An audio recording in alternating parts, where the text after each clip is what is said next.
So I just posted a reel where I'm talking about the resignations that have happened already, mostly in Europe, because no one's holding anybody accountable here in the US. No investigations are even going on yet in regard to the Epstein files.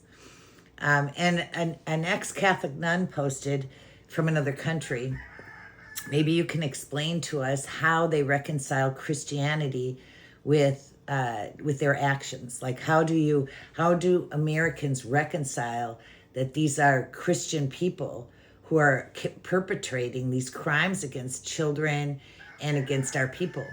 And that's a very easy question for me to answer because I've spent a lot of time reading about World War II. I was a World War II buff in my 20s. I don't think I ever quit reading books about World War II. And I think the most recently audiobooks I've listened to were The Midwives of Auschwitz. It was a series, and Midwife of other places of horror against the people.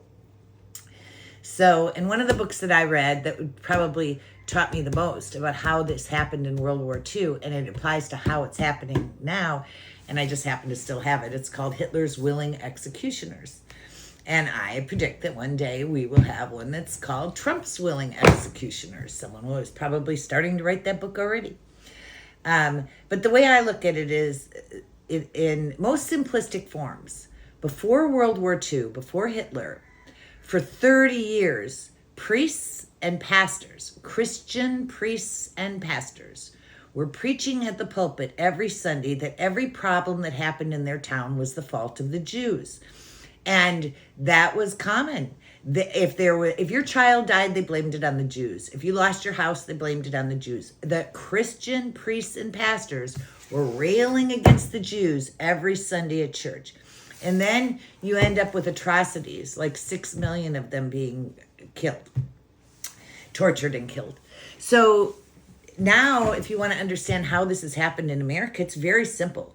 For 30 years leading up to Trump, those Christian priests and pastors have and the Roman Catholic Church have put their money behind the most Bible-thumping candidate. The candidate, let's pretend this is the Bible. The candidate that waved the Bible got their money. And it didn't matter if he was a preacher who beat his wife at night. It didn't matter if he was a priest who was diddling little boys. It didn't matter what kind of atrocities. If they waved the Bible the loudest, the Catholic Church gave them money. And so did other Christian churches. So I'm going to say Christians in general, because this is a Christian problem with our country. The Christians equate waving a Bible to being a good person. And that is such simple, ridiculous thinking. But that is what got us here.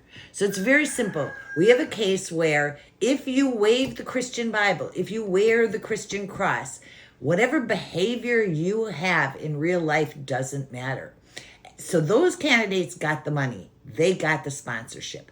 And now we have them running every branch of government.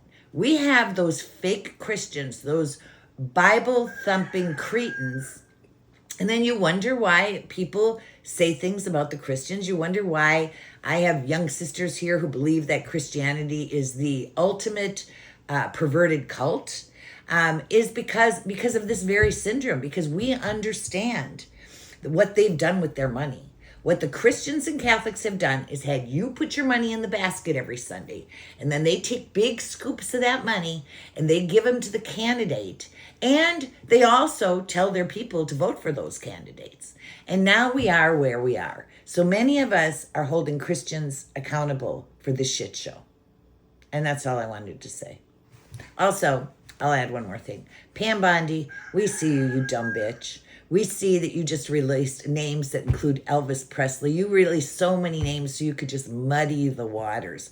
What is wrong with you? Do you think we're as dumb as you are? No, Pam Bondi. We're watching you, and you're going to pay.